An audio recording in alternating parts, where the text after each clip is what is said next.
d'être dans ta présence pour t'écouter, toi, le seul vrai Dieu. Gloire à ton nom, Emmanuel, gloire à ton nom, Jésus. Gloire à ton nom, toi qui es notre Sauveur, toi qui es notre Seigneur. Au nom de Jésus-Christ. Amen. Amen. Voilà, gloire au Seigneur. Nous sommes en train de continuer toujours notre thème sur le sens de la responsabilité. Et nous sommes en train de voir petit à petit par la grâce du Seigneur qu'un véritable chrétien doit avoir le sens de la responsabilité. Un véritable chrétien, une véritable chrétienne doit être conscient de sa responsabilité devant Dieu. Que nous ne vivons pas au hasard sur la terre, mais que nous sommes ici, chacun doit faire la mission. Chacun doit vivre selon que Dieu nous a commandé. Et aussi dans le corps de Christ, nous voyons que Christ a accordé vraiment une mesure de grâce à tout un chacun. Et donc chacun doit travailler en proportion de ce que le Seigneur vraiment lui a accordé. Et donc, la vie sur la terre, ce n'est pas une vie de distraction pour nous qui avons cette grâce de comprendre les choses. Ce n'est pas un perdant, mais nous sommes venus pour vraiment faire la volonté de Dieu. Alléluia. Jésus était sur la terre, physiquement parlant, dans son ministère terrestre, mais toutefois il disait que je fais la volonté de celui qui m'a envoyé. Et il nous a aussi rappelé que si nous croyons vraiment en lui, c'est que nous croyons aussi à celui qui l'a envoyé. Il est même allé jusqu'à dire aussi que si nous croyons à ceux que lui il a envoyé, c'est-à-dire ses serviteurs, c'est en lui que nous croyons, et aussi par extension, nous croyons à celui qui l'a envoyé, c'est-à-dire le Père. Nous sommes en train donc de voir, chers frères et sœurs, qu'il y a d'abord la responsabilité individuelle. Sois d'abord conscient de ta relation avec Dieu. Regarde, mire-toi devant le miroir de la parole de Dieu. Regarde ta position devant Dieu. Est-ce que je marche dans la droiture, comme nous l'avons vu hier? Est-ce que je marche en pratiquant ce qui est juste? Parce que dans Genèse chapitre 18, à partir du verset 18 jusqu'au verset 19, c'est ce que le Seigneur a dit à Abraham. La partie B, il dit que car je l'ai choisi vraiment pour qu'il enseigne, qu'il ordonne à ses enfants, à ses fils et à sa maison après lui de garder la voie de l'Éternel. Est-ce qu'on peut acclamer le Seigneur? Donc, chers frères et sœurs, nous devons garder la voie de l'Éternel. Nous devons demeurer dans la voie de l'Éternel. Il y a la voie du diable dans ce monde. Il y a la voie de la perdition. Il y a le chemin spacieux qui conduit à la perdition. Il y a la porte large, je vous assure. Mais nous devons garder la voie de l'Éternel. Le chemin étroit, nous devons y demeurer. Alléluia. Un jour, Jésus disait à ceux qui avaient cru en lui, ça doit être dans Jean chapitre 8, verset 31, il disait à ceux qui avaient cru en lui, si vous demeurez dans ma parole, vous êtes vraiment mes disciples. Alléluia. Donc, avec le Seigneur, ce qui est important, c'est que tu sois dans la parole. C'est que tu te refères de la parole. Tous les jours de ta vie, à chaque instant, dans tous les domaines que tu vas aborder dans ta vie, n'oublie pas la justice de Dieu, la droiture devant le Seigneur. C'est alors, il a dit à Abraham que l'Éternel accomplira envers Abraham les promesses qu'il lui a faites. Donc pour vivre la gloire de Dieu, pour vivre la bénédiction de Dieu, ce n'est pas compliqué. Dieu ne te dit pas, oh non, va prendre une feuille, va prendre de l'herbe, faire une pratique. Non, il te dit vraiment, mets en pratique sa parole. Garde ses commandements, vis la parole. Fais ce qu'il te dit, fais ce qu'il te commande. Sans pourtant raisonner, sans pourtant trouver des excuses, ainsi de suite. Voilà, chers frères et sœurs, le commandement de l'Éternel, de Dieu n'est pas pénible. C'est aussi simple que ça. Alléluia. Que le Seigneur nous donne la force d'obéir à la parole de Dieu au nom de Jésus. Hier, nous sommes arrêtés donc sur le chant de Dieu, parce que nous sommes en train de voir en sous-terme la responsabilité dans le chant de Dieu. Et précisément, nous sommes en train de voir donc la sémence. Nous avons parlé précisément d'Israël. Donc, le chant de Dieu, c'est le peuple de Dieu. Et dans Ésaïe chapitre 5, verset 7, il est écrit, la ville de l'Éternel, c'est la maison d'Israël. Et les hommes de Juda, c'est le plan qu'il chérissait. Il avait espéré la droiture, et voici de sang versé, de la justice, et voici des cris de détresse. Voilà la condition d'Israël. Quoique l'Éternel ait fait beaucoup de choses, des signes, des prodiges, des miracles en Israël, mais le cœur du peuple d'Israël restait attaché aux idoles, et aussi Israël pratiquait les abominations, c'est-à-dire les choses que Dieu lui a interdites avant même l'entrée de la terre promise. C'est pourquoi le Seigneur va envoyer donc des prophètes pour parler à Israël. Lorsque les gens sont là dans une mauvaise vie, il faut qu'il y ait des sentinelles qui sonnent la trompette. Le signe que nous sommes vraiment dans la bonne voie du Seigneur, dans la voie de l'Éternel, il faut avertir. Parce que celui qui ne marche pas conformément aux Saintes Écritures, je vous assure, chers frères et sœurs, alors quand l'épée viendra, l'épée enlèvera sa vie. Voyez-vous combien quand une personne nous quitte, quand une personne meurt, les gens pleurent. Les gens sont dans les cris, les lamentations, les gémissements, ils pleurent. Certains tombent en crise, pris par les soucis et tout. Mais dès qu'on va enterrer la personne, les mêmes personnes qui pleuraient là, elles reviennent encore dans le péché. Le même jour qu'on enterrait. Voyez-vous le cœur de l'homme? C'est triste, chers frères et sœurs. Mais que Dieu nous aide à pratiquer ce qui est droit, ce qui est juste. Alléluia. Donc nous sommes en train de voir la vigne de l'Éternel, c'est le peuple de Dieu, c'est le champ de Dieu. Mais dans la vigne, d'après Deutéronome, nous avons vu qu'il y avait une loi qui a été donnée que là où on plantait la vigne, on ne pouvait plus ajouter diverses semences, de peur que ces semences-là empêchent que nous puissions jouir du fruit ou du produit de la vigne. Alléluia.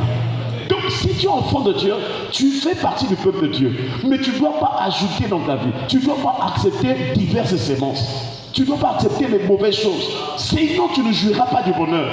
Quelquefois tu vas dire que non Dieu, je ne comprends pas pourquoi ça ne marche pas. Pourtant je vais à l'église. Mais c'est parce que tu es en train d'ajouter d'autres semences qui t'empêchent de vivre la gloire de Dieu. Sinon le Seigneur n'est pas compté. Il nous aime d'un amour éternel. Est-ce qu'on peut acclamer le Seigneur? Et nous sommes donc en train de voir la signification de la vie, la signification aussi de la sémence de Dieu.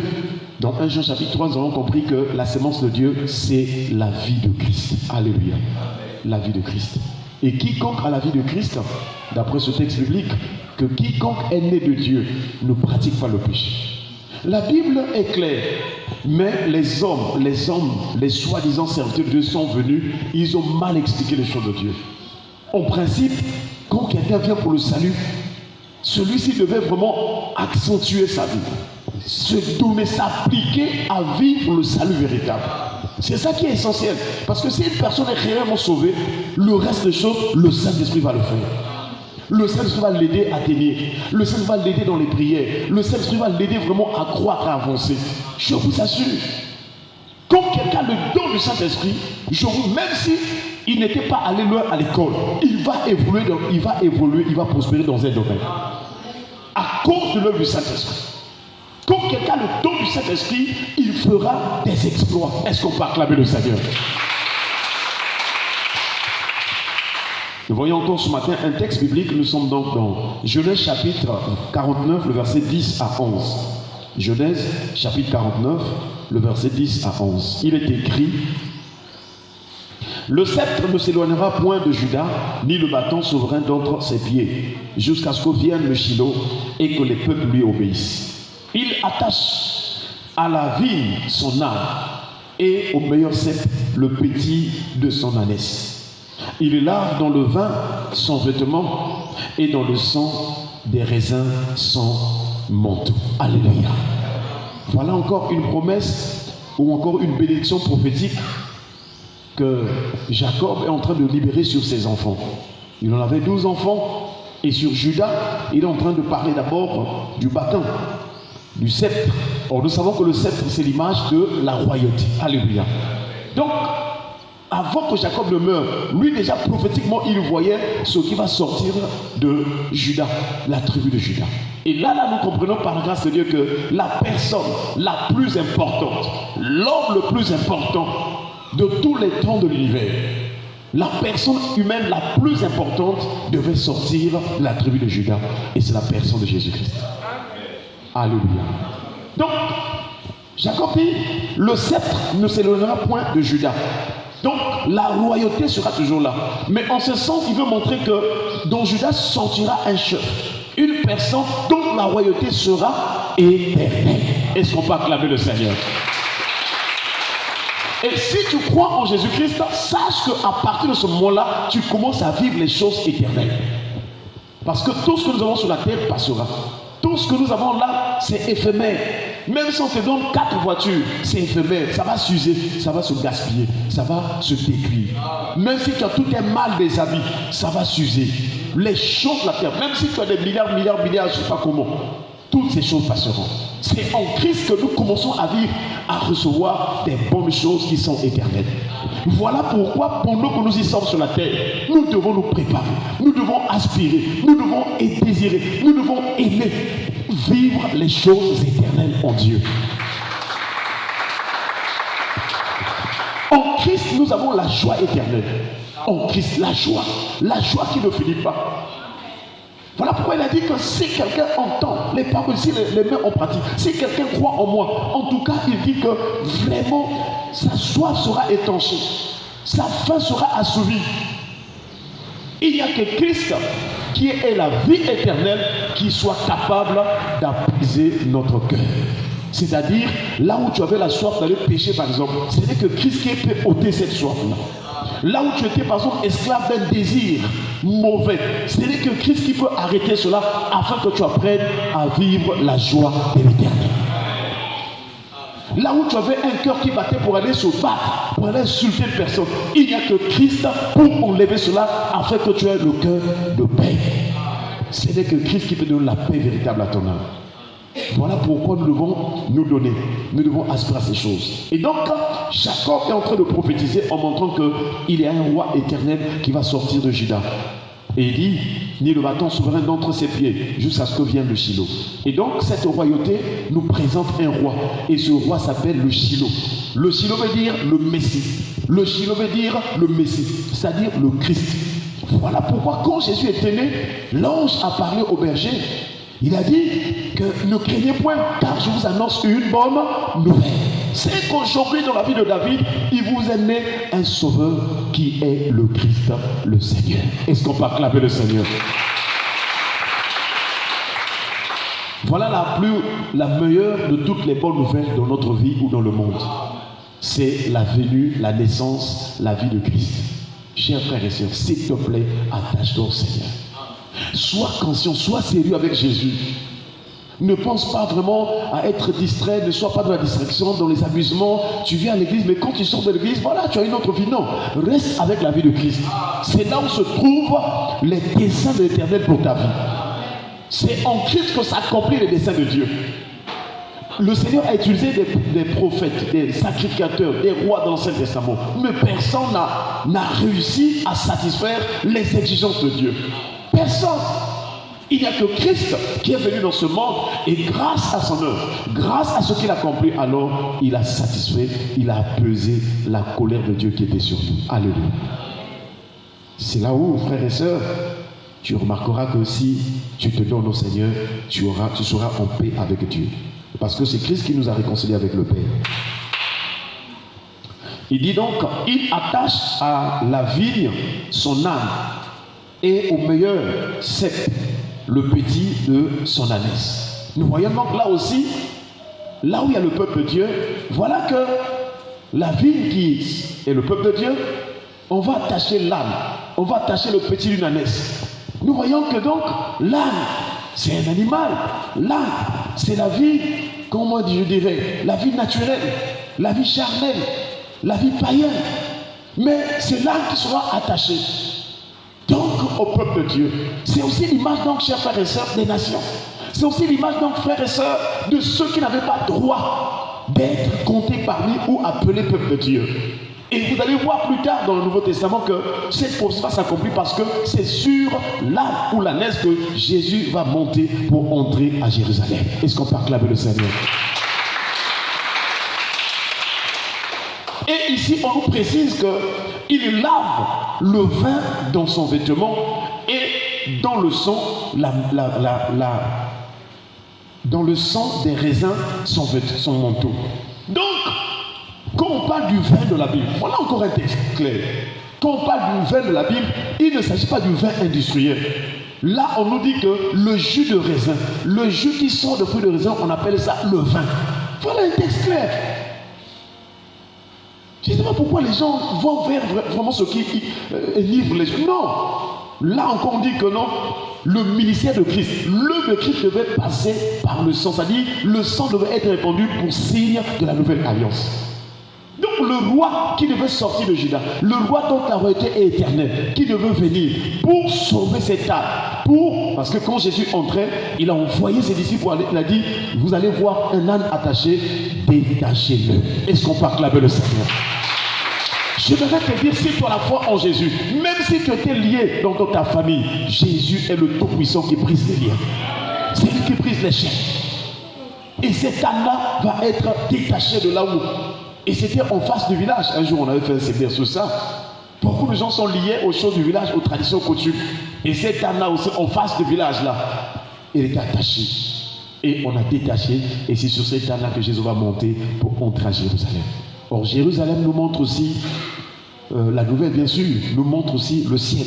Nous montre aussi vraiment notre vie avec Christ dans le ciel. Notre mère, Jérusalem. Ce n'est plus Jérusalem terrestre parce qu'aujourd'hui, cette Jérusalem est dans la servitude. Mais nous, notre Jérusalem, c'est celle d'en haut. Alléluia. Donc, si tu as la foi en Jésus-Christ, chers frères et sœurs, sache que quoi que tu marches sur la terre, mais ta vie est en communion avec le ciel. Frères et sœurs, c'est merveilleux de marcher avec le Seigneur. C'est merveilleux de s'attacher à Jésus-Christ. Parce que c'est seulement Christ qui est capable de briser les liens, les chaînes. C'est seulement Christ qui est capable de te faire passer par l'œuvre de son sang, de te racheter. Et son rachat, c'est le plus puissant rachat qui puisse exister dans le monde. Aujourd'hui, les gens font le commerce avec l'argent, à vendre, racheter les choses, c'est vrai. Mais lui, le commerce de Jésus n'a ni or ni argent. C'est le seul commerce où on achète sans argent. Alléluia. C'est le seul. Que le Seigneur nous aide à comprendre ces choses. Qui nous aide à accepter, à s'attacher à la vie. Alléluia. Qui nous aide à être membre de la famille de Dieu. Et c'est plus tard, là où Paul aussi explique que nous qui étions l'olivier sauvage, nous avons été greffés à l'olivier franc. Est-ce qu'on peut acclamer le Seigneur? Que le Seigneur bénisse sa parole, qui nous donne vraiment une vie d'attachement au Christ, d'attachement à l'œuvre de Dieu, d'attachement au chant de Dieu, qui nous donne le cœur attaché au Seigneur. Et un véritable chrétien qui est responsable ne peut pas manquer le culte, ne peut pas manquer ces moments de prière sans renouveau avec Dieu, parce que son cœur est attaché au chant de Dieu, sauf cas de force majeure. Je vous assure, il faut que tu t'examines. Les jours du culte, les heures à laquelle tu viens au culte, est-ce que tu attends? Est-ce que tu es ponctuel? Est-ce que tu es régulier? Voilà, chers frères et sœurs, le signe que nous sommes en Christ et que nous sommes responsables, c'est l'attachement. Est-ce qu'on peut acclamer le Seigneur? L'attachement veut dire aussi la piété, une vie consacrée, une vie vraiment, comment dirais-je, intime. Seul Christ, pas autre chose, pas une autre personne. Seul Jésus en tout et pour tout. Que Dieu bénisse sa parole. Mais si on était dans la prière, nous allons remercier le Seigneur et nous allons prier le Seigneur au nom de Jésus. Te rendons grâce pour ta parole. Oh Jésus, s'il te plaît, reçois l'honneur et la gloire. Merci parce que tu nous as encore parlé ce matin. Seigneur, apprends-nous à nous attacher à la vie.